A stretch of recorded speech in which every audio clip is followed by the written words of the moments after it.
غوث پاک علیہ الرحمہ مستند عالم تھے اور ایسے پیر تھے جن پر بڑے بڑے پیروں کو ناز تھا، جی ایسے کتب تھے جن پر زمانے کے اقطاب کو ناز تھا، ایسے مفسر تھے کہ بڑے بڑے مفسر جن سے اپنی قرآن کی تفسیریں درست کرنے آتے تھے، ایسے عالم تھے کہ بڑے بڑے عالم آپ کے حلقہ درس میں علم سیکھنے آتے تھے۔ آپ کے حلقہ درس میں 70 ہزار کا مجمع ہوتا تھا، ہفتے میں 3 بار آپ درس دیتے تھے، آپ مہینے میں 1 بار اہتمام کرتے ہیں۔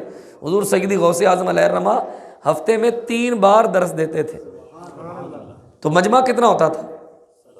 70 ہزار کا مجمع ہوتا تھا۔ اور باقی جو ارواح ہیں، جنات ہیں، فرشتے ہیں، وہ اس کے سوا ہیں۔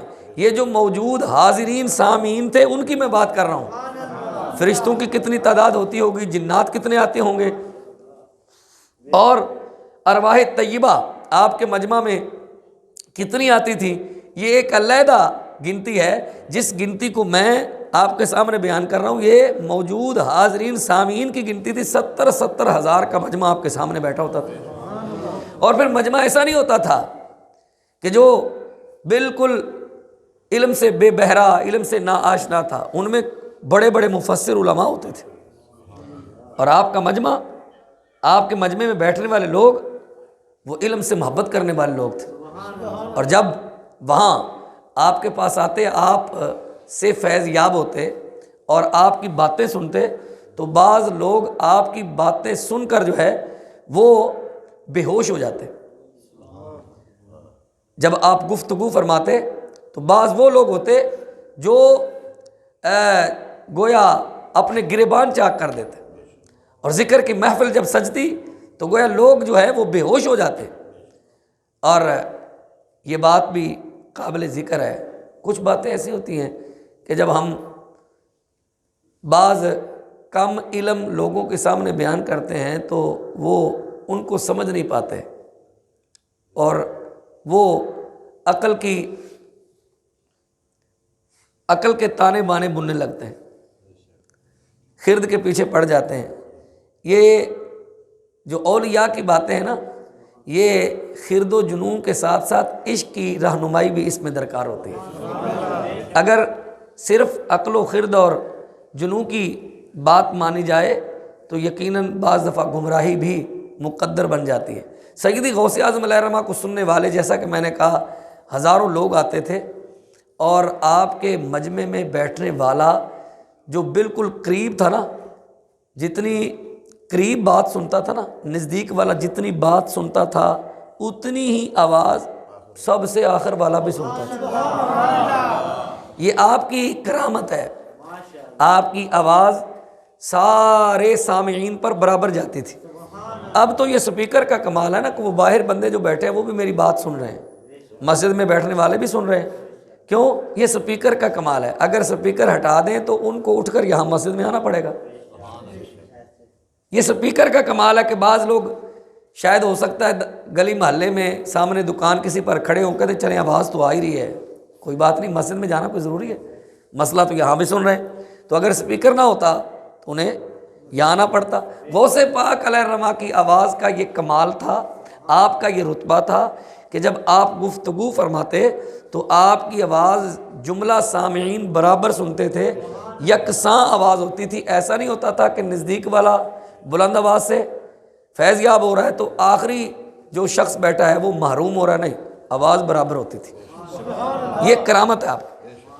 اب تیسری جو کرامت ہے وہ سن کر آپ تو انگشت بدندہ رہ جائیں گے، حیران متحیر ہو جائیں گے کہ یہ تو وہ لوگ تھے جو مجمع میں ہوتے تھے، آپ کی آواز تو وہ لوگ بھی سنتے تھے جو مجمع میں ہوتے ہی نہیں تھے، حتیٰ کہ مجمع میں ہونا تو دور کی بات ہے، بغداد شہر میں نہیں ہوتے تھے، شہر بغداد میں بھی نہیں ہوتے تھے۔ مورخین نے لکھا ہے، بہجت الاسرار اور دیگر جو آپ کی سیرت پہ مبنی کتابیں ہیں اس میں یہ بات آپ کو ملے گی۔ شیخ عبد الرحمن تفسونجی اور حضرت شیخ عدی بن مسافر رحمۃ اللہ تعالی علیہما جیسی برگزیدہ ہستیاں اپنی اپنی خانقاہوں، اپنی اپنی مسند مسانید پر اپنے اپنے آستانوں پر اپنے گھروں میں اپنے شاگردوں کو اکٹھا کر کے بیٹھ جاتے تھے، کاپی پینسلیں لے کر بیٹھ جاتے تھے۔ حضرت کا خطاب اتنے بجے شروع ہونا ہے، کیونکہ پتہ ہوتا تھا نا ہفتے میں 3 بار آپ گفتگو کرتے ہیں، تو ٹائمنگ بھی معلوم ہوتی تھی کہ یہاں سے یہاں تک۔ جیسے ہمارا درس قرآن کا ٹائم ہے عشاء کے بعد 9 سوا 9 تک پتہ ہے ختم ہو جانا ہے، تو آپ کی ٹائمنگ بھی معلوم ہوتی تھی۔ اس ٹائمنگ کے اندر، اس وقت کے اندر وہ لوگ اپنے علاقوں میں اپنے اپنے شہروں میں بیٹھ جاتے تھے۔ جب حضرت خطاب شروع فرماتے الحمد سے لے کر آخر تک، خطاب کے اختتام تک، وہ لوگ اپنے علاقوں اپنے شہروں میں بیٹھ کر آپ کی پوری گفتگو سن کر لکھ بھی لیتے تھے۔ جب کبھی بغداد آنا ہوتا حضرت کو دکھاتے کہ حضرت ہم نے آپ کی گفتگو یہ لکھی ہے، کیا یہ صحیح ہے؟ حضرت دیکھتے اور کہتے بالکل ٹھیک ہے۔ یہ ہے غوث پاک۔ اور پھر اس سے بھی بڑی بات، اس سے بھی بڑی بات، اب آواز کا جانا، آواز کا کسی دوسرے علاقے تک بغیر سپیکر، بغیر آلے، بغیر کسی سیٹلائٹ نظام کے، بغیر جدید ٹیکنالوجی کے، موبائل اور فون، ویڈیو کال وغیرہ، آڈیو کال کے بغیر آواز وہاں تک پہنچانا، یہ کیسے ممکن ہے؟ اس پر بھی بات کریں گے، لیکن اس سے پہلے ایک بات سن لیں۔ آپ ایک دن درس دے رہے تھے، دوران درس آپ پر کیف طاری ہو گیا، اور عالم کیف میں آپ کا امامہ کھل گیا، پگڑی کا ایک پیچ، پگڑی کا ایک بل جو ہے نا وہ کھل کر سرک گیا، لٹک گیا۔ حاضرین مجلس نے جب یہ منظر دیکھا تو انہوں نے بپاس ادب آپ کے احترام کی خاطر اپنی پگڑیاں اتاری اور حضرت شیخ عبد القادر جیلانی علیہ رحمہ کے ممبر کے نیچے پھینک دیں، یعنی آپ کے قدموں میں پھینک دیں۔ اب ذرا سوچیں کہ 70 ہزار کا اگر مجمع ہو جی، تو سامنے والے بھی اگر پگڑیاں پھینکیں تو پگڑیوں کا تو ڈھیر لگ گیا ہوگا۔ محفل ختم ہوئی، حضرت نے حکم فرمایا، شیخ نے، حضور سیدی غوث اعظم علیہ رحمہ نے حکم فرمایا کہ اپنی پگڑیاں اٹھا لو۔ لوگوں نے اپنی پگڑیاں اٹھا لی۔ اس کا مطلب یہ ہوا کہ میں ضمن عرض کرتا چلوں، اس زمانے میں سارے لوگ پگڑیاں باندھتے، اس زمانے میں لوگ پگڑیاں باندھتے تھے تو پھینکی نا۔ تو آج یہ زمانہ ہے کہ پگڑیاں غائب ہو گئی سروں سے، حالانکہ یہ سنت ہے نبی کی۔ پگڑی باندھنا مولویوں کا کام نہیں ہے میرے بھائی، صرف مولویوں کا کام نہیں، ہر مسلمان کا کام ہے، حضور کی سنت ہے۔ تو جو مسلمان کلمہ گو ہے اسے چاہیے کہ حضور کی سنت اختیار کرے، اور ہر سنت کا فائدہ ہے، ہر سنت کا نفع ہے، ہر سنت کا ثواب ہے، بہت زیادہ ثواب ہے۔ تو پگڑیاں اٹھا لیں۔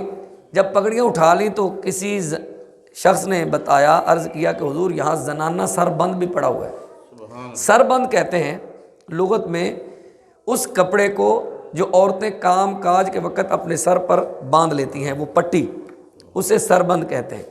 وہ سر بند بھی پڑا ہوا ہے، زنانہ سر بند ہے۔ تو لوگ حیران تھے کہ یہاں تو پگڑیاں پھینکی گئی ہیں، سارے لوگ ہیں اور مرد ہیں، پگڑیاں پہننے والے ہیں، تو یہ پٹکا اور یہ پٹی جو زنانہ سربند ہے یہ کہاں سے آ گیا؟ حضرت نے فرمایا حیران نہ ہو، پریشان نہ ہو، حیرت کی کوئی بات نہیں۔ اصفہان شہر کے اندر ہماری ایک عارفہ بہن رہتی ہے، اس نے بھی میری اس گفتگو کو، آج کی گفتگو کو سنا ہے، اس پر بھی کیف طاری ہو گیا، وجد طاری ہو گیا۔ عالم وجد میں اس نے اپنا دوپٹہ جو ہے نا وہ سربند اتارا اور پھینکا، وہ یہاں گرا۔ عقل اس بات کو تسلیم کرنے سے عاجز ہے۔ عقل کہتی ہے کہ جناب یہ بات ہم تسلیم نہیں کرتے۔ آپ نے حضرت جو پہلی بات کی تھی ابھی تو وہ ہضم نہیں ہوئی تھی، اوپر سے آپ نے کہا دوپٹہ اصفہان سے چلا اور بغداد آ کر گرا، یہ کیسے ہضم ہوگا؟ ہمیں تو وہ ہضم نہیں ہو رہا تھا کہ شیخ ادی بن مسافر اپنے شہر کے اندر حضور سیدی غوث اعظم کی گفتگو کو بغیر کسی آلے کے، بغیر کسی فون موبائل تو تھے ہی نہیں، بغیر کسی آلے کے وہاں بیٹھے سن رہے ہیں، اوپر سے آپ نے کہا دوپٹہ اصفہان سے چلا اور سیدی غوث اعظم کے قدموں میں آ کر گرا۔ ہم جناب اس بات کو تسلیم کرنے سے رہے۔ اب ذرا سنیے، قرآن مجید فرقان حمید پر تو ہمارا ایمان ہے نا۔ اگر میں کہوں پوچھوں سوالیہ نشان دے کر کہ آپ کا قرآن پاک پر ایمان نہیں، تو یقیناً یہ میرے لیے بھی یہ اچھی بات نہیں کہ میں آپ سے سوالیہ نشان سے پوچھوں کہ آپ کو قرآن پر آپ کا ایمان ہے کہ نہیں. یقیناً آپ مسلمان ہیں، مسجد میں بیٹھے، قرآن پر ایمان ہے. کون ایسا مسلمان ہے جو قرآن پر ایمان نہ رکھتا ہو؟ جی تو آئیے ذرا پہلی بات کا جواب. سیدی غوث اعظم رحمۃ اللہ تعالی کی بات، یہ جو اولیاء ہیں، اولیاء کاملین اپنے علاقوں میں بیٹھ کر ان کی بات سن رہے ہیں، تو قرآن نے کہا وَحُشِرَ لِسُلَيْمَانَ جُنُودُهُ مِنَ الْجِنِّ وَالْإِنسِ وَالطَّيْرِ فَهُمْ يُوزَعُونَ حَتَّى إِذَا أَتَوْا عَلَى وَادِ النَّمْلِ قَالَتْ نَمْلَةٌ يَا أَيُّهَا النَّمْلُ ادْخُلُوا مَسَاكِنَكُمْ لَا يَحْطِمَنَّكُمْ سُلَيْمَانُ وَجُنُودُهُ وَهُمْ لَا يَشْعُرُونَ فَتَبَسَّمَ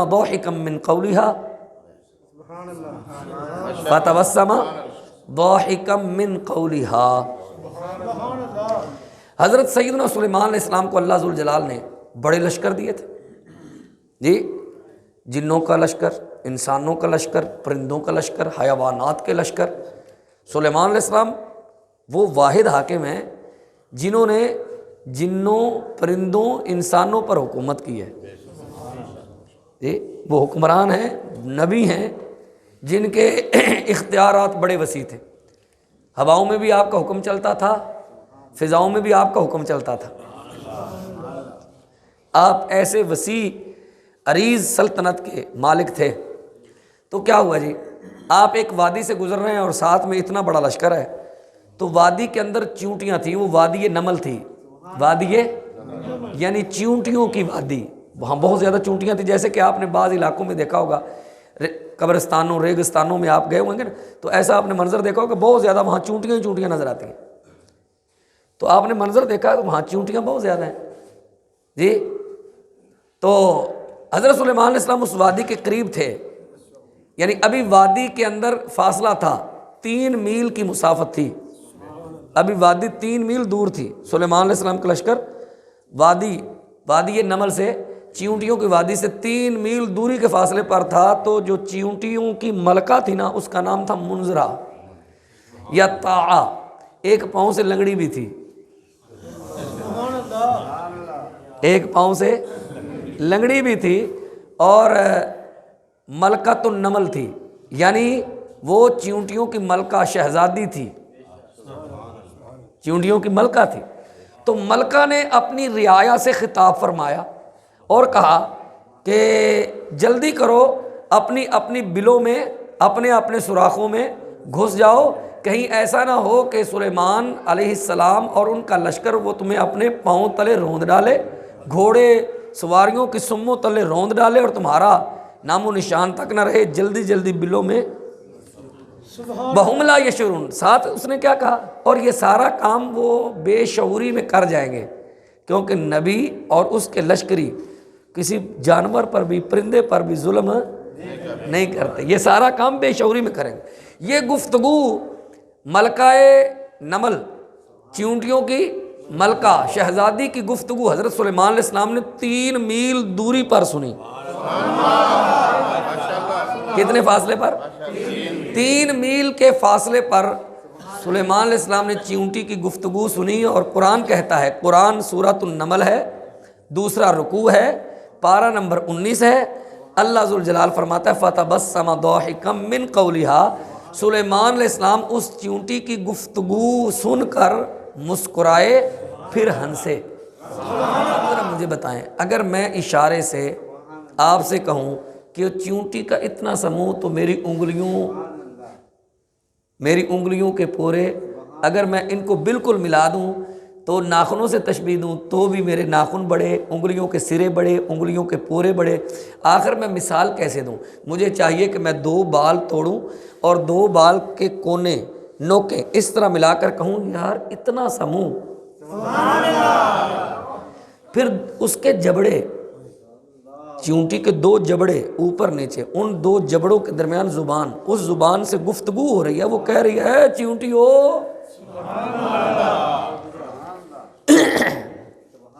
جی ہمارے جسم پر چیونٹی رینگ رہی ہو، چل رہی ہو، جی توجہ ہے، اس کے چلنے کی آواز آتی، اس کے بولنے کی آواز آتی ہے، ہمارے جسم پر موجود ہے. ہم بالکل کانوں کے قریب کر لیں، آواز آئے. اللہ فرماتا ہے ہر چیز اللہ کا ہر چیز اللہ کا ذکر کرتی ہے. اللہ فرماتا ہے ہر چیز اللہ کا ذکر کرتی ہے. وہ چونٹیاں بھی تو اللہ کا ذکر کرتی ہیں, ان کا ذکر ہمیں سنائی دیتا ہے. یوں کر لیں, سنائی دے گا. سلیمان علیہ السلام نے چونٹی کی گفتگو 3 میل سے کیسے سن لی؟ سلیمان علیہ السلام اعلیٰ تھے. توجہ, چونٹی ادنا, چونٹی ادنا وہ جانور, وہ کیا ہے؟ جانور. انسان جانور سے اعلیٰ, افضل, اشرف المخلوق. پھر اشرف المخلوق میں کون افضل؟ مومن. پھر مومن سے افضل مومن صالح. پھر مومن صالح سے افضل مومن متقی. پھر مومن متقی سے ولی, پھر قطب, پھر ابدال, پھر غوث, پھر ادعی, پھر صحابی. پھر صحابہ میں افضل کون؟ پھر جناب والا. چلتے چلتے نبیوں کا درجہ کہاں آتا ہے؟ سمجھ آ رہی میری بات؟ اب ایک طرف ہے سلیمان علیہ السلام نبی ہیں جی, افضل ترین, اعلیٰ ترین, اپنے زمانہ کے اعلیٰ ترین ہستی, اعلیٰ فرد.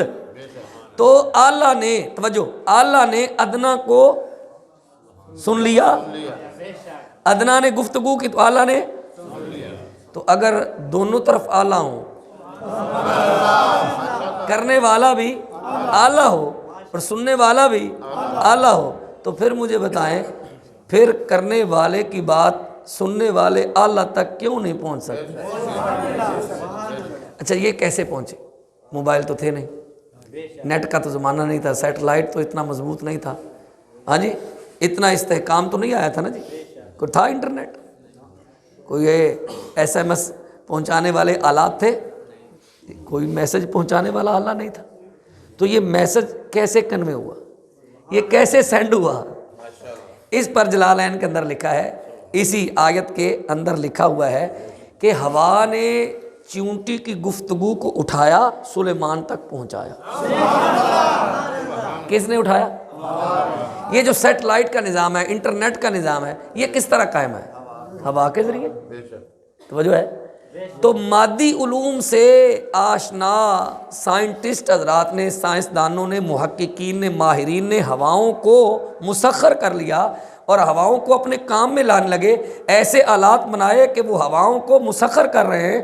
ہوائیں وہ پیغام دوسرے شہر, دوسرے ملک تک پہنچا رہی ہیں. مجھے بتائیں, یہ تو مادی علوم سے آشنا حضرات کی کام ہے, تو جو روحانی علوم سے بہرور ہوں گے ان کی کیا بات ہے؟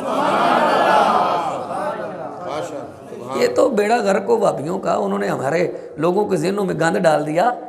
ہمارے ذہن تو بڑے پاک تھے, انہوں نے اولیاء سے متنفر کر دیا. دیکھیں نا جی, یہ جو بندہ آج کے دور میں انٹرنیٹ کی زبان کو, اصطلاحات کو اور انٹرنیٹ کو سمجھتا ہے, وہ میرا خیال ہے بآسانی وحی کے نظام کو بھی سمجھ جاتا ہے. کیسے جی؟ جی آپ میسج لکھتے ہیں, آپ نے مجھے میسج بھیجا, جو لفظ آپ نے لکھے ہیں میرے پاس سکرین پر وہی لفظ شو ہوں گے کہ کم جی؟ سم آن ہو,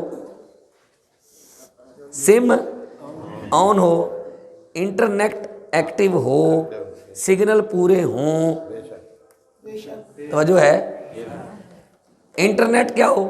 ایکٹیو ہو, سم بھی آن ہو, سگنل بھی پورے ہوں, تو کیا ہوگا؟ میسج آپ تک آئے گا کہ نہیں؟ جتنے آپ نے لفظ لکھے ہیں وہ آئیں گے کہ نہیں؟ تو اللہ ذوالجلال اپنے نبی کو کوئی میسج بھیجے جی, تو نبی کے دل پر کیوں نہیں پورا اترے گا؟ سمجھ آ رہی میری بات؟ ایک بندے نے نظام بنایا, یہ بندے کے بنائے ہوئے نظام پر آپ ایمان رکھتے ہیں, یقین بھی کر لیتے ہیں, تو جو نظام میرے رب نے بنایا ہے اس کی کوئی طاقت نہیں, اس کی کوئی حیثیت نہیں. وجہ ہے. اچھا, دوسری بات, یہ بات غوث پاک علیہ الرحمہ کے ساتھ ہی خاص نہیں. آپ کہیں گے جناب غوث پاک علیہ الرحمہ بغداد میں بولتے ہیں اور سننے والے آپ کو دوسرے شہر میں سن رہے ہیں, یہ کیسے ہو سکتا ہے؟ میں نے کہا جناب یہ تو کوئی مشکل بات ہی نہیں, یہ تو حدیثوں میں ملتا ہے. میرے آقا کریم علیہ الصلوۃ والسلام تہجد کی تیاری کر رہے تھے, وضو فرما رہے تھے. ام المومن سیدہ میمونہ رضی اللہ تعالی عنہا کے گھر تھے, تہجد کے لیے تیاری فرما رہے تھے, اور سیدہ ام المومن سیدہ میمونہ رضی اللہ تعالی عنہا آپ کو وضو کروا رہی تھی.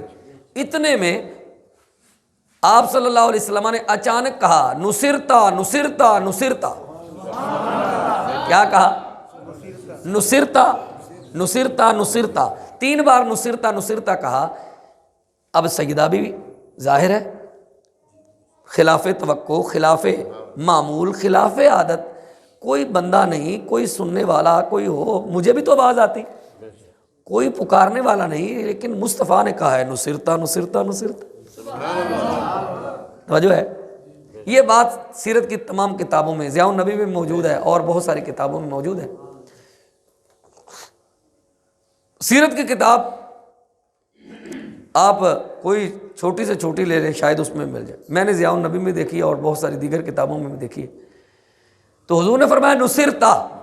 نصرتا کا مطلب ہے تو مدد کر دیا گیا، مانا ہے تیری مدد کر دی گئی.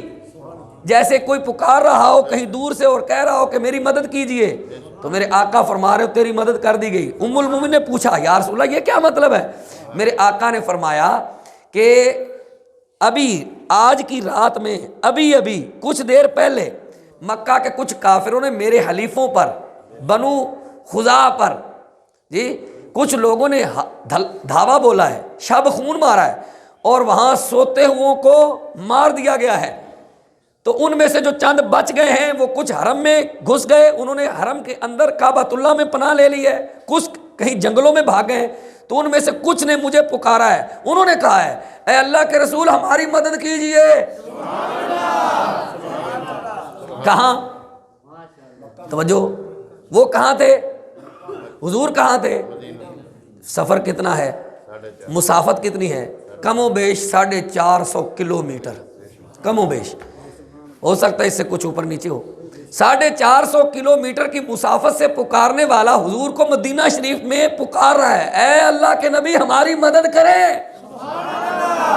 مصطفیٰ وہاں بیٹھے سن رہے ہیں. توجہ، کیوں؟ آلہ تھے، آلہ تھے نا، آلہ. تو جن سے حلف تھا، جو آپ کے حلیف تھے، جو آپ کے ساتھی تھے، آپ نے ان کی بات کو سنا اور کہا تیری مدد کر دی گئی، تو اپنے آپ کو بالکل اکیلا مت سمجھ، مصطفیٰ کریم کی طرف سے یہ تیرے لیے اعلان ہے تیری مدد کر دی. آواز کو سنا؟ چلیں آگے چل دیتے ہیں. اب جو بندہ حدیث ہی نہ مانے اس کو کیسے سمجھائے؟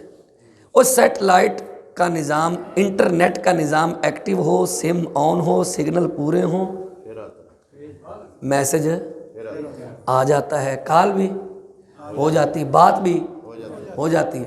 سگنل ڈراپ ہو رہے ہیں تو آپ کی آواز کٹنا شروع ہو جاتی ہے. آواز ہے مطلب یہ جو موجودہ نظام ہے نا، میں حقیقت ہے سچی بات کہہ رہا ہوں کہ اگر میرے جیسے کم علم کو یہ باتیں سمجھ آ گئی ہیں تو پڑھے لکھوں کو تو بہت زیادہ سمجھ آنی چاہیے. تو یہ کام اگر پورے ہوں، جی سمجھ آ رہی ہے، نیٹ ایکٹیو ہو، سم آن ہو، سگنل پورے ہوں تو میسج بھی، کال بھی ریسیو ہو جاتی ہے، بات بھی صحیح ہو جاتی ہے. ورنہ آپ کو کہیں باہر فضا میں، کھلی ہوا میں نکلنا پڑتا ہے اور کہتے ہیں جی سگنل پورے نہیں آ رہے، میں ذرا مکان کے اندر ہوں، باہر نکل کے بات کرتا ہوں. اگر یہ آج کے انٹرنیٹ نے آج کے بالکل سادہ لو بندے کو بھی سمجھا دیا ہے کہ بات ہو سکتی ہے، کہ یہ ساری چیزیں کیا ہوں، ایکٹیو ہوں، مضبوط ہو تو بات ہو سکتی ہے، اس کا مطلب یہ ہے کہ روحانی کنیکشن اگر مضبوط ہو تو بات آج بھی ہو سکتی ہے. روحانی کنیکشن، روحانی تعلق اگر مضبوط ہو تو بات تو آج بھی ہو سکتی ہے. اس کا مطلب یہ ہوا کہ ہمارا روحانی کنیکشن کمزور ہے، جس کی وجہ سے ہم سے بات نہیں ہو پاتی. لیکن ہم منکر بھی نہیں ہیں، ہم وابیوں کی طرح منکر بھی نہیں ہیں، ہم مانتے ضرور ہیں کمی ہماری طرف سے ہے، اعلیٰ کی طرف سے کمی، ادنا کی طرف سے کمی ہے، ہماری طرف سے کمی ہم میں ہے، اعلیٰ میں کمی نہیں. اعلیٰ تو آج بھی نواز رہے ہیں، اعلیٰ تو آج بھی دیکھ رہے ہیں، اعلیٰ تو آج بھی ہمارے اعمال کا مشاہدہ کر رہے ہیں. وجہ ہے. لے آئیے جی ایک اور بات کر کے میں پھر اپنے موضوع کی طرف آتا ہوں. حضرت سیدنا فاروق اعظم رضی اللہ تعالیٰ عنہ مسجد نبوی میں خطبہ دے رہے ہیں، جمعہ کا دن ہے، خطبہ دے رہے ہیں. بہرحال خطبہ دے رہے ہیں تو اچانک آپ نے گفتگو کو متروک کر دیا، گفتگو کو ترک کر دیا، اور اچانک آپ نے کہا یا ساریۃ الجبل۔ اب لوگ بڑے حیران ہیں، سارے لوگ متوجہ ہیں کہ بات کیا تھی، موضوع کیا تھا، عنوان کیا تھا، بات کیا چل رہی تھی، اور حضرت نے عین وسط میں آ کر کہا یا ساریۃ الجبل۔ ساریہ تو گئے ہوئے نہامند، کہاں گئے ہوئے؟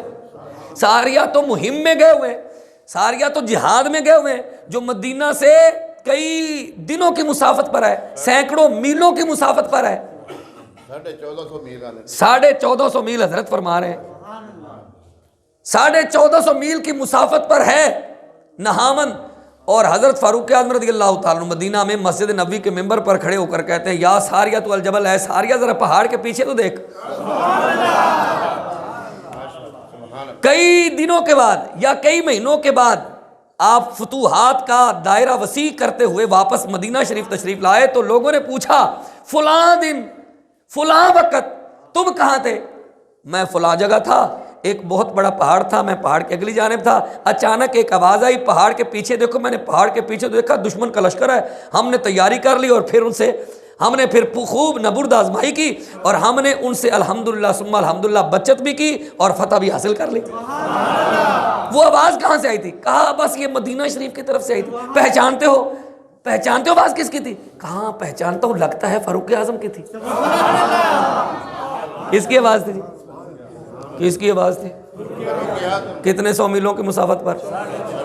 1450 میل کی مسافت پر حضرت ساریہ نے فاروق اعظم کی گفتگو کو سنا۔ آپ کتنی مسافت پر ہیں؟ مدینہ شریف یہاں سے کتنی مسافت پر ہے کسی کو معلوم؟ 4,500۔ بہرحال تقریباً لاہور سے جدہ ایئرپورٹ تک پہنچنے میں ہوائی جہاز پر 4 سے 4.5 گھنٹے کم و بیش لگتے ہیں۔ ہوائی جہاز پر کتنی؟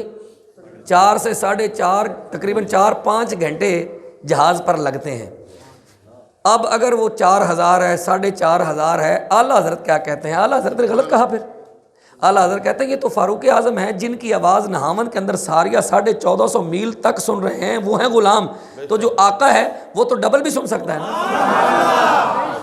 غلام اگر 1450 میل کی مسافت سے سن لے اور غلام سنا بھی لے،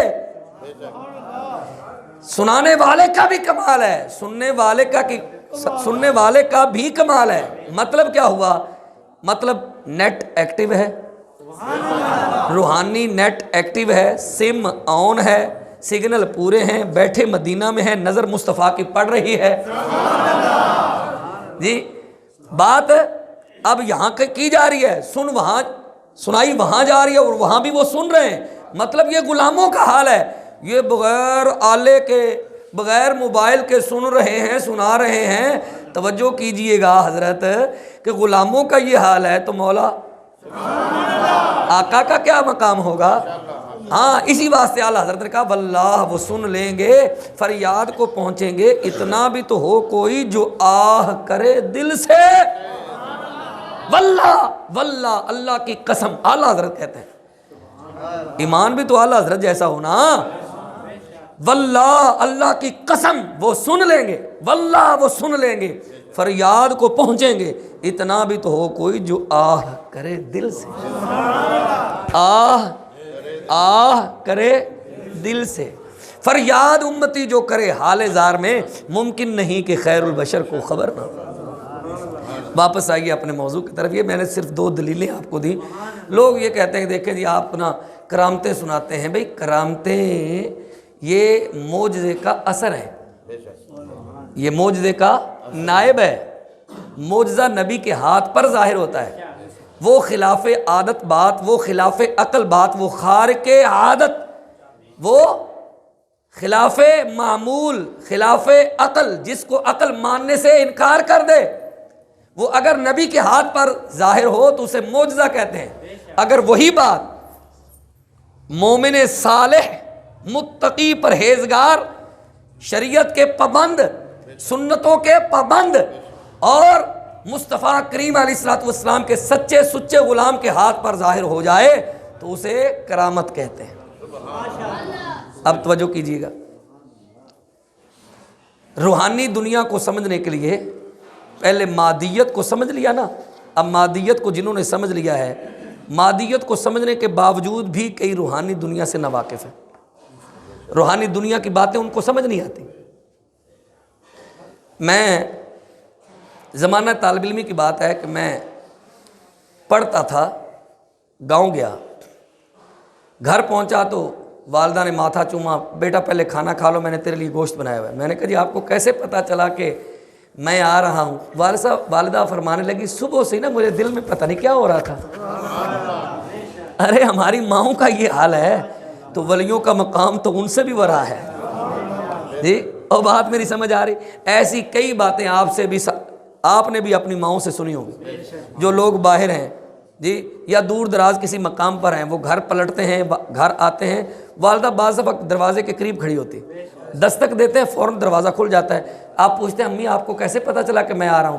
پتہ نہیں دل میں کیا ہو رہا تھا، مجھے ایسا لگ رہا تھا کہ تم بالکل قریب پہنچ گئے ہو، اس لیے میں یہاں قریب ہی کھڑی تھی۔ پھر ماؤں کا یہ حال ہے تو ماؤں کا رتبہ تو سبحان اللہ، اور ولیوں کا رتبہ کیا ہے؟ تو مادی دنیا کے اندر پیر رکھنے والا جی، مادیت کو سمجھنے والا روحانی دنیا سے کیوں کر ناواقف ہے؟ آئیے ذرا دیکھتے ہیں۔ آئنسٹائن جو ایک بہت بڑا سائنٹسٹ گزرا ہے گزشتہ صدی کے اوائل میں، اس کا ایک نام تھا، اور وہ اپنی ایک تھیوری، اپنا ایک نظریہ رکھتا تھا، اور اس کے احوال کو جو بچے پڑھنے والے ہیں وہ جانتے ہیں، سمجھتے ہیں۔ آئنسٹائن نے یہ کہا کہ میں نے ریڈیو دوربین کے ذریعے ایک ایسا کہکشاں تلاش کر لیا ہے جو زمین سے 2 کروڑ نوری سال کے فاصلے پر ہے، یعنی روشنی جس کی رفتار فی سیکنڈ 1,86,000 میل ہے۔ جو کہکشاں میں نے تلاش کی ہے، اس روشنی کو وہاں تک سفر کرنے کے لیے 2 کروڑ سال چاہیے۔ میری بات سمجھ آ رہی ہے؟ جو میں کہہ رہا ہوں سمجھ رہے ہیں؟ میں پھر دہرائے دیتا ہوں۔ آئنسٹائن نے کہا کہ میں نے ریڈیو دوربین کے ذریعے، اب تو مزید ترقی ہو گئی، راڈار، ریڈیو کا زمانہ گیا، دوربین کا زمانہ چلے، خیر اس کا ابھی ہے، لیکن بہرحال اب تو زمانہ اور ترقی پذیر ہے، اور ترقیاں جاری ہیں، اور مہمیں جاری ہیں۔ ناسا آئے روز یہ دعویٰ کرتا پھرتا ہے، امریکہ کا ایک ادارہ ہے، وہ کہتا ہے کہ ہم نے فلاں سیارے کو ڈھونڈ لیا ہے، فلاں سیارہ فلاں سیارے کے قریب ہے، فلاں سیارہ فلاں کے قریب ہے، وہ ٹکرائیں گے تو یہ ہو جائے گا، یہ ہو جائے گا، وہ ہو جائے گا جی۔ وہ دعویٰ کرتے ہیں، اور اس کے دعوے کو پھر کیا ہوتا ہے، لوگ مانتے بھی ہیں، تسلیم بھی کر لیتے ہیں جی۔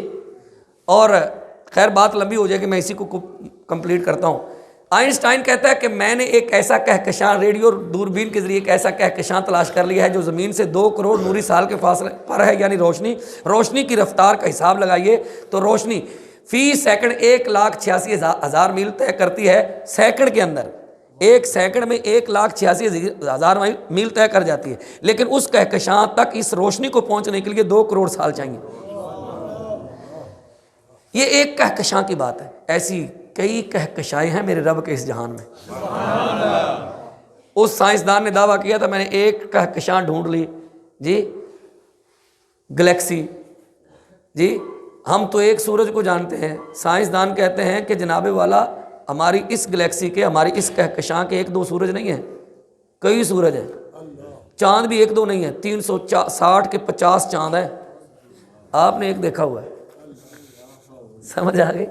یہ تو سائنس کی بات آپ مان رہے ہیں جی۔ بات طول نہ پکڑ جائے کیونکہ پچھلی بات پھر سمجھ نہیں آتی کہ کیا ہوئی ہے۔ تو کیا کہتے ہیں آئنسٹائن کہتا ہے کہ اگر مجھے 1 ملین برس عمر ملے، یعنی 10 لاکھ سال عمر مجھے میسر آئے، تو کائنات کی سرحدوں کو معلوم کرنے کا جہاں تک تعلق ہے، اگر میری عمر 1 ملین برس ہو یعنی 10 لاکھ سال ہو تو میں کائنات کی سرحدوں کو معلوم کرنے سے عاجز ہوں۔ میں نے تو ایک کہکشاں کی بات کی ہے، شاید آپ توقع کیے بیٹھے ہوں گے کہ میں کائنات کی سرحدوں کی بات کر رہا ہوں۔ کائنات کی سرحدیں میری عقل سے ورا ہیں۔ یہ تھا وہ علم، یہ تھا وہ آئنسٹائن جس نے مادیت میں ترقی کی تھی، جس نے جناب والا ان علوم میں ترقی کی تھی جو مادیت سے متعلق ہے۔ آئیں ذرا اس نور ازل سے چمکنے والے دل کو دیکھیں جسے غوث اعظم کہتے ہیں۔ غوث اعظم علیہ الرحمہ فرماتے ہیں نظرت الی بلاد اللہ جمان کخردلۃ علی حکم اتصالی، میں اللہ کے سارے شہروں کو، اللہ کی پوری کائنات کو میں ایسے دیکھ رہا ہوں جیسے ہتھیلی پر رائی کا دانہ ہونا، تو کوئی اس طرح غور سے دیکھ رہا ہوں۔ توجہ ہے؟ اب ذرا پوچھے خواجہ غریب نواز سے، خواجہ غریب نواز کیا کہتے ہیں؟ خواجہ غریب نواز رحمۃ اللہ علیہ فرماتے ہیں حساب صد عمر عاقل بمحشر بگزرد یکدم، حساب یکدم عاشق بصد محشر نمی گنجد۔ خواجہ غریب نواز رحمۃ اللہ علیہ فرماتے ہیں قیامت والے دن 100 سائنسدانوں کی عمروں کا حساب ایک لمحے میں ہو جائے گا۔ خواجہ غریب نواز کیا کہتے ہیں؟ 100 سائنسدانوں، 100 عقل مندوں کی عمروں کا، زندگیوں کا حساب، ایک سال 2 سال نہیں، پوری زندگیاں، وہ بھی 100 سائنسدانوں کی عمروں کا، زندگیوں کا حساب قیامت کے دن، محشر کے دن ایک چٹکی بھر لمحے میں ہو جائے گا، لیکن عاشق کے ایک سانس کا حساب 100 محشر بھی بپا کیے جائیں گے تو نہیں، مشکل، یہ مشکل ہے، یہ نہیں ہو سکتا۔ 100 عقل مند ایک طرف اور عاشق کی ایک سانس کا حساب 100 محشر بپا کیے جائیں گے تو حساب نہیں ہو سکتا جی۔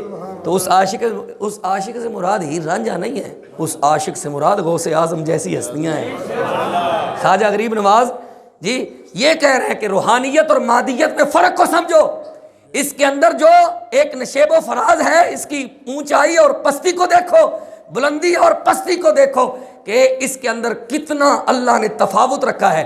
تم ملاتے ہو ان سائنسدانوں کو غوث پاک جیسے لوگوں سے، انہوں نے فون پر بات کی، انہوں نے بغیر فونوں سے بات کی جی، وہ فونوں کے محتاج نہیں تھے۔ درس بغداد میں ہو رہا ہے اور سننے والے دوسرے شہروں میں سن رہے ہیں، یہ تھا کمال، یہ تھا رتبہ۔ اچھا پھر آپ حیران تھے، میں نے دوپٹے کو اصفہان سے بغداد میں گرا دیا تو آپ حیران ہو گئے، دیکھیں جی مولوی صاحب بڑی بڑی لمبی چھوڑتے ہیں۔ میں نے کہا میں لمبی نہیں چھوڑتا، آئے قرآن پڑھ لیں، ہمیں کیوں چھوڑے، ہم چھوڑنے والے نہیں، ہم تو پکڑنے والے ہیں، ہم چھوڑنے والے نہیں، ہم تو پکڑنے والے بھائی، ہم دامن کو پکڑنے والے ہیں، اولیاء کے دامن سے ہم وابستہ ہیں، ہم دامنوں سے لپٹنے والے ہیں، ان کے دامن کو پکڑنے والے ہیں، چھوڑنے والے کوئی اور ہوں گے، ہم اولیاء کے دامن کو پکڑنے والے ہیں۔ زندہ باد،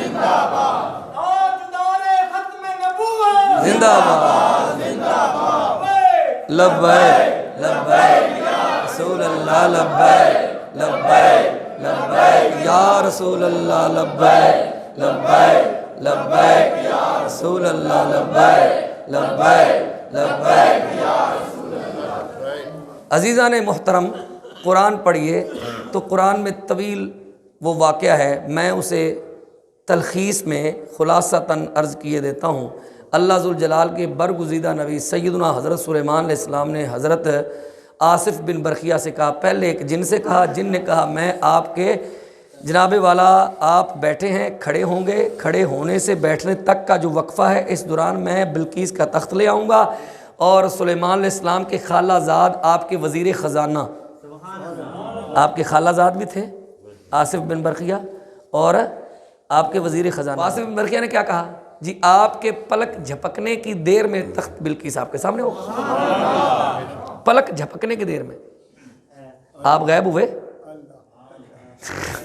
جی، کتنی دیر لگی ہے، تو سیکنڈ کا بھی بہت لمبا چوڑا حساب ہے، اب تو گنتی سے خیر سیکنڈ سے پہلے کی آگئی، گھڑیوں میں موجود ہے، پہلے سیکنڈ کی تھی، قبل ان یرتد الیک طرفک۔ پھر کیا ہوا جی، میں وہ آیت پڑھنے پہ آؤں تو الحمدللہ میں کچا حافظ نہیں ہوں، میرا کو 32-33 تو میرے مسئلے ہو گئے ہیں، تو خیر میں صرف وقت بچا رہا ہوں۔ تو حضرت آصف بن برخیہ رضی اللہ تعالیٰ نے کیا کہا، پلک جھپکنے سے پہلے تخت آپ کے پاس ہوگا۔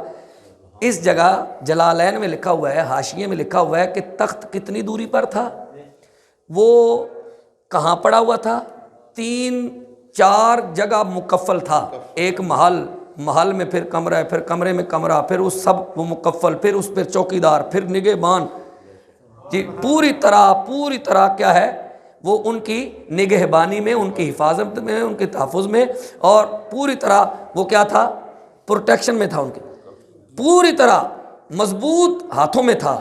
کیا ہوا، آصف بن برخیہ کے پاس ایسی کون سی طاقت تھی، کون سی قوت تھی، پلک جھپکنے سے پہلے کیسے پہنچا سکتے ہیں، مہینے کی مسافت پر پڑا ہوا ہے، سینکڑوں میلوں کی مسافت پر پڑا ہوا ہے۔ کیا ہے، جلالین کی حاشیے میں لکھا ہوا ہے، وہ تخت کو زمین نے جگہ دی، وہ تخت نیچے گیا، پھر جناب والا نیچے سے چلتا سرنگیں بنتی گئی، سرنگ بنتی گئی، جہاں سلیمان علیہ السلام کا تخت تھا نا وہ وہاں سے پھر زمین پھٹی، وہاں سے وہ نمودار ہوا اور اچانک سامنے۔ اچھا مجھے یہ بتائیں، جتنی دیر میں نے یہ بات سنائی ہے آپ نے کتنی دفعہ پلکوں کو جھپکا؟ میرے بات سنانے پر آپ نے کئی بار پلکوں کو جھپکا۔ آصف بن برخیا کی طاقت دیکھی؟ اچھا ان سے جب پوچھا کہ یہ کیسے کر لیا آپ نے، انہوں نے کہا کہ یہ اللہ کا فضل ہے، یہ مجھ پر کیا ہے؟ اللہ کا فضل ہے۔ اللہ کا فضل انہوں نے شمار کیا اس کو، اللہ کے فضل کو شمار کیا کہ یہ اللہ کا فضل ہے مجھ پر۔ ھذا من فضل ربی، یہ میرے رب کا فضل ہے کہ میں نے یہ کر لیا ہے۔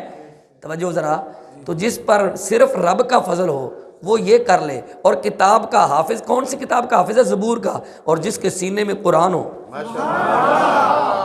جو ساری کتابوں کے سردار ہو، اور امتی بھی مصطفیٰ کا ہو، اور مصطفیٰ کے گھر کا فرد ہو بھی حسنی اور حسینی سید، ہو بھی حسنی نجیب الطرفین ہو، اور مصطفیٰ کا پیارا اور لاڈلا ہو، اور قرآن کا علم رکھتا ہو، اور مصطفیٰ کے متعلق رب نے کیا کہا؟ وَكَانَ فَضْلُ اللَّهِ عَلَيْكَ عَظِيمًا، اس کے پاس تو صرف رب کا فضل تھا، تو جس کے پاس بڑا فضل ہو۔ حضرت سلیمان علیہ السلام کے امتی نے یہ کیا ہے، تو پھر اس کا مطلب یہ ہوا کہ سلیمان علیہ السلام کے پاس تو اس سے زیادہ طاقت اور قوت تھی۔ ان آقاؤں کو کیا پریشانی ہے جن کے پاس ایسے غلام ہو؟ وہ غلام جب کام کر سکتا ہو، آقا کو پریشانی لینے کی کیا حاجت ہے؟ اس لیے فرمایا کون کرے گا؟ جن نے کہا میں کروں گا، فرمایا تیرے پاس اتنی قوت نہیں، میں تمہیں دکھانا چاہتا ہوں، اور جنوں کی طرف جانے والے اور جادو ٹونے والے حضرات کی طرف جانے والے، کبھی ان کے پاس بھی جا جو قرآنی علوم سے بہرور ہیں۔ مت جایا کرو جادو ٹونے والوں کے پاس، مت جایا کرو کالے علم والوں کے پاس، مت جایا کرو ایسے کالے منہ والوں کے پاس۔ مصطفیٰ کی شریعت بھی نور علی نور ہے، حضور کا دین بھی نور علی نور ہے۔ سمجھ آ گئی میری بات؟ ہاں، یہ ایسی پاور ہے، ایسی قوت ہے، ایسی طاقت ہے جو ہر چیز کو زیر کر سکتی ہے، بشرطے کہ بندہ اس کا عامل ہو، اس کے پیچھے چل پڑے، اتباع میں کامل بن جائے، مطیع ہو، فرما بردار بن جائے، تو اللہ پھر کمی نہیں رہنے دیتا، پھر کمی۔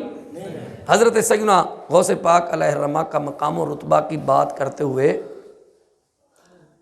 حضرت مجدد الفسانی شیخ احمد سرہندی فاروقی رحمۃ اللہ تعالی علیہ، سرہند کے بادشاہ جی، اکبر کے سامنے سینہ تان کے کھڑے ہونے والے شہنشاہ، وہ مغل شہنشاہ تھا جی، یہ روحانیت کا سپہ سالار ہے جی۔ بڑے بڑے مولوی جب ان کے ریزہ خار تھے، ان کے لقموں پر پل رہے تھے، تو حضرت مجدد پاک علیہ الرحمہ ان کے سامنے سینہ سپر ہو کے مصطفیٰ کی شریعت کا پہرا دے رہے تھے۔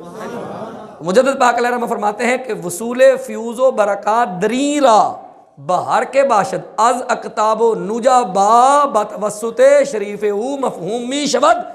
آپ فرماتے ہیں جناب اب کوئی کتب ہو یا ابدال، کوئی ولی ہو یا غوث، اب کسی کو ولایت صرف اور صرف اگر کسی کو مل سکتی ہے تو راستہ اور کوئی نہیں، راستہ بغداد والا ہے۔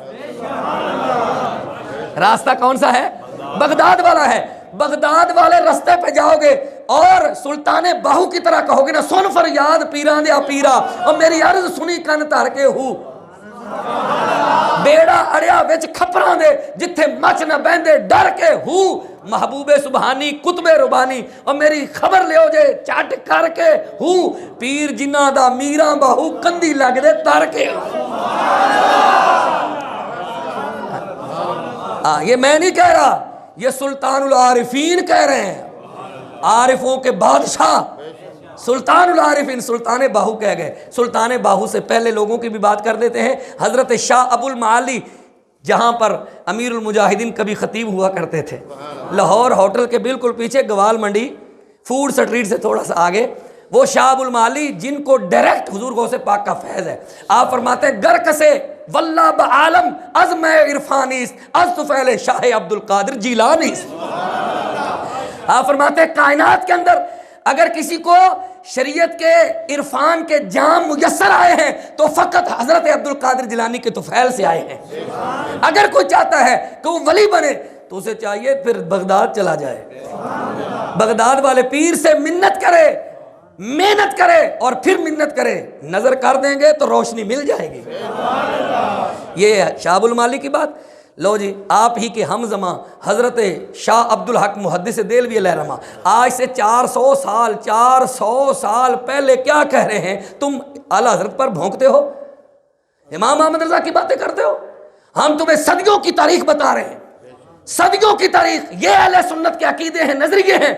تم غوث پاک کے حوالے سے بات کرتے ہو، ہم پوری تاریخ تمہارے سامنے رکھتے ہیں اور چیلنج کرتے ہیں، لاؤ ان تاریخوں کا کوئی بندہ اپنا بھی لاؤ جس نے غوث پاک سے ٹکر لی ہو۔ تمہارا بندہ نہیں ہوگا، تمہارے باپ دادا نہیں ہے، ہم باپ داداؤں والے ہیں۔ ہمارا ایک شجرہ ہے، ہمارا شجرہ بھی متصل شجرہ ہے، ہم وہ شجرہ رکھتے ہیں جو پاکیزہ شجرہ ہے، طیب شجرہ ہے۔ ہمارے باپ دادا سنی۔ مجھے ایک وہاں کے کسی بھابی نے بات کی، اس نے کہا جی تم تو یہ 100 سال 150 سال پہلے کی بات نہیں تھی، تم تو تھے ہی نہیں۔ میں نے کہا پترا اساں کنگن پور دے وچ اسی مہاجر نہیں، اساں ایتھے ہی جم کے بیٹھے ہیں۔ ساڈے دادیاں پردادیاں نے راجے رنجیت سنگھ نال ٹکر لئی، سکھ مارے تے راجے رنجیت سنگھ نے کہا او شاہو او سجدو تسی ساڈے نال پارے ہو، او 700 کلا پہلی تسی لے لو، ایتھوں نکل جاؤ۔ ساڈی ہے تاریخ ہی، ساڈی تاریخ ہے۔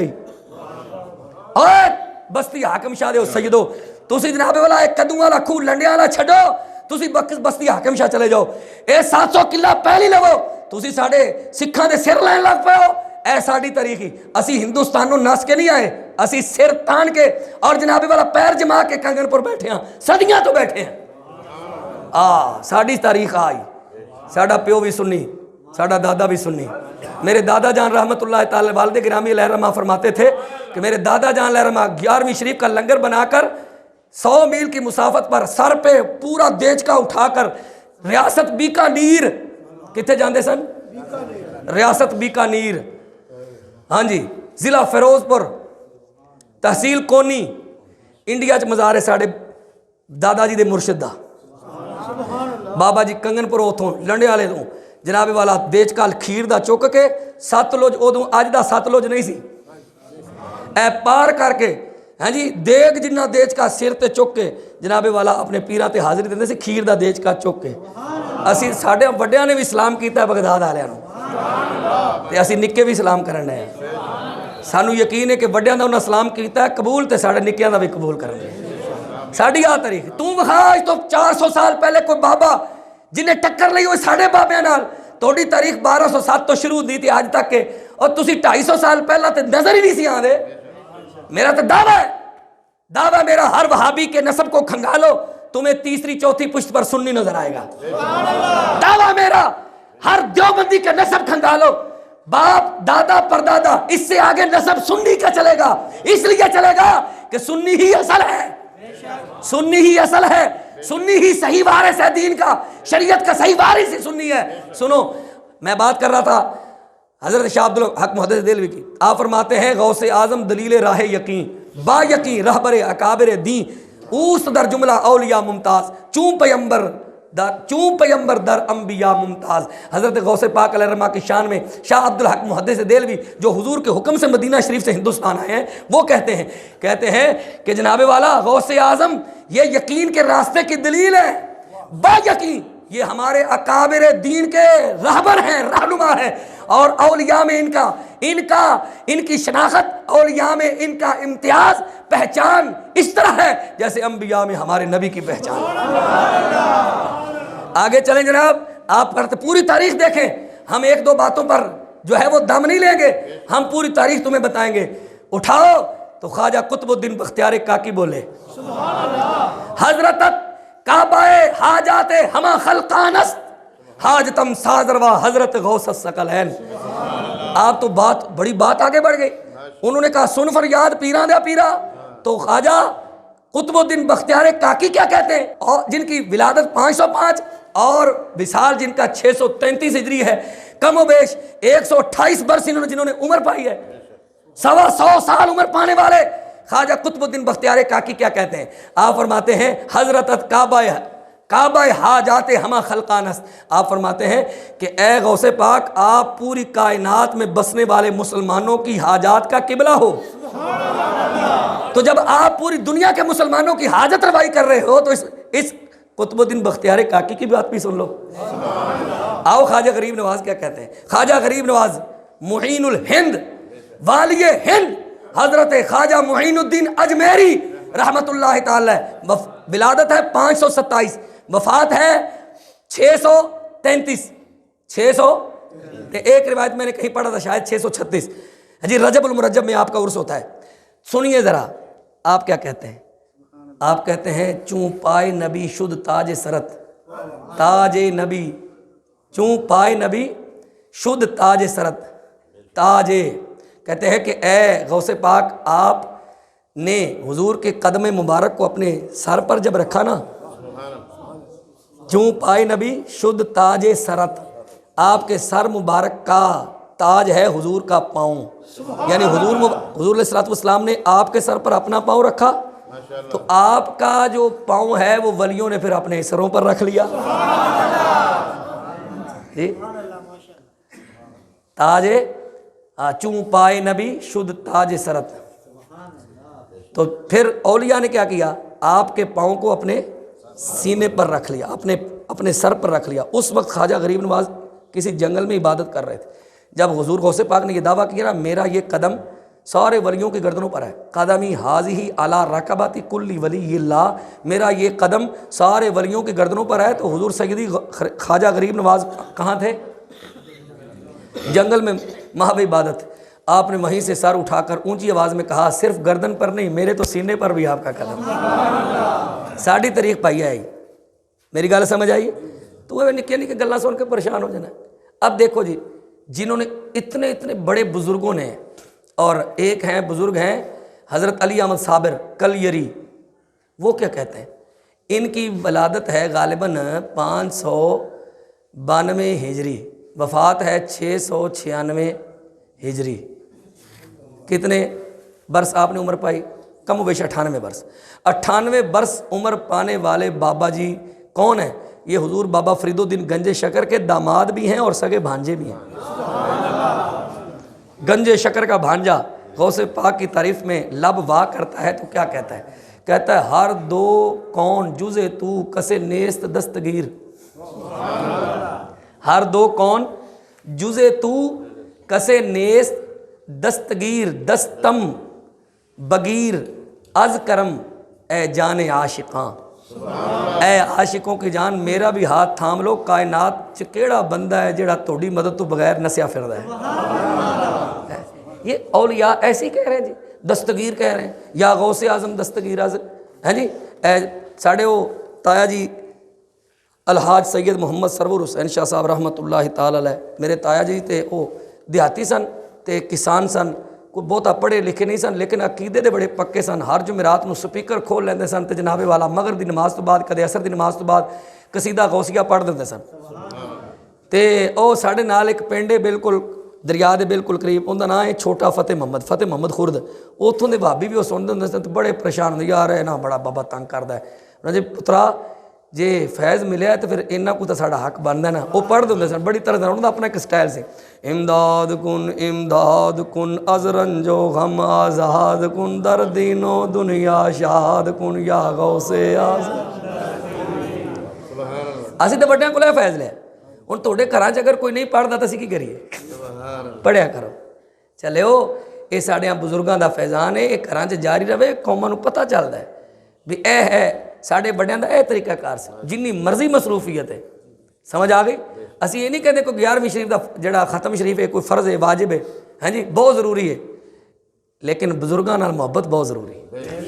یہ بزرگاں دی محبت دا ایک طریقہ کار ساڈے بزرگاں نے رکھیا سی 11ویں شریف دا ختم۔ جدوں کسی قریب قرب و جوار کسی علاقے کوئی ولی دا ختم شریف عرس پاک آنا تو اتنے انہیں جانا، فاتحہ پڑھنی، اصالے ثواب کرنے، ہاں جی غریباں نوں روٹیاں کھوانیاں، یہ ساڈے بزرگاں دا ایک طریقہ کار ہے۔ گل سمجھ آ گئی؟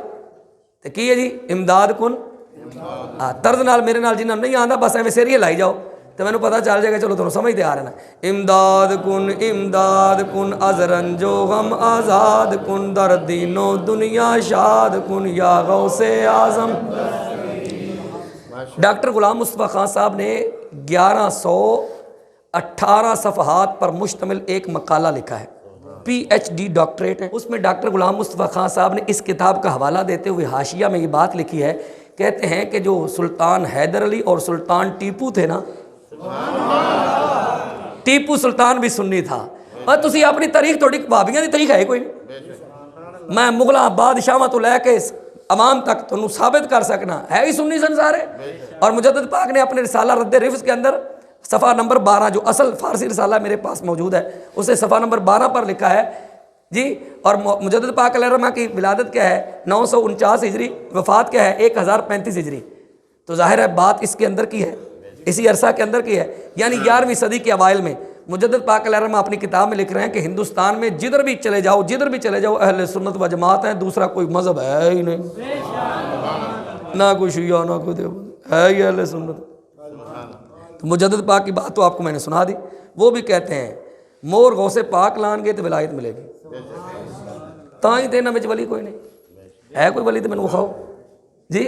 تو اس نے لکھا کیا ہے, گراہم بیلی کی کتاب سے ڈاکٹر غلام مصطفیٰ نے حوالہ اپنے اس تھیسز میں لکھا ہے, تھیسز میں مقالے میں لکھا ہے. وہ کہتے ہیں کہ سلطان حیدر علی اس کا والد, شیر میسور ہیں جی سلطان حیدر علی, اور سلطان ٹیپو رحمۃ اللہ تعالی علیہما کا جو جھنڈا تھا نا, جھنڈا اس پر نقش بندی بزرگوں کا اور حضرت شیخ عبد القادر جیلانی کا نام لکھا ہوا تھا. ہاں جی ہن دسو سنی کرے گل. اعلیٰ حضرت کی کہندے نے, اعلیٰ حضرت امام محمد رضا فرماندے نے مزرعہ چشت و بخارا و عراق و اجمیر. نہیں سمجھ آئی تمہیں کہہ دے سبحان اللہ. اعلیٰ حضرت مزرعہ کہندے نے کھیتی نو, ہل وان والی جڑی تھاں ہوندی نو عربی چ کہندے نے مزرعہ, جتھے ہل وائی دے انہوں کی کہندے نے مزرعہ. ہاں جی اعلیٰ حضرت فرماندے نے مزرعہ چشت و بخارا و عراق و اجمیر, اے شہراں دے نام نے چشت بخارا عراق اجمیر. مزرعہ چشت و بخارا و عراق و اجمیر, کون سی کشت پہ برسا نہیں جھالا تیرا. اے غوث تیرا مرتبہ, تیری شان, تیری عظمت, تیرا فیضان کہاں کہاں نہیں, کس آستانے میں, کس مکتب میں, کس مشرب میں, کس سلسلے میں تیرا فیض نہیں. نقش بندی بزرگوں کے پاس تیرا فیض ہے, ویسیوں کے پاس تیرا فیض ہے, چشتیوں کے پاس تیرا فیض ہے. ایسے چشتیوں کا بانی مجدد ہاں جی حضرت خواجہ غریب نواز معین الہند حضرت معین الدین اجمیری کہتے ہیں صرف سر تے ہی نہیں ساڈے دل تے بھی توڑا پیر ہے. بات سمجھ. اللہ ذوالجلال ہم سب پر اپنی رحمت فرمائے.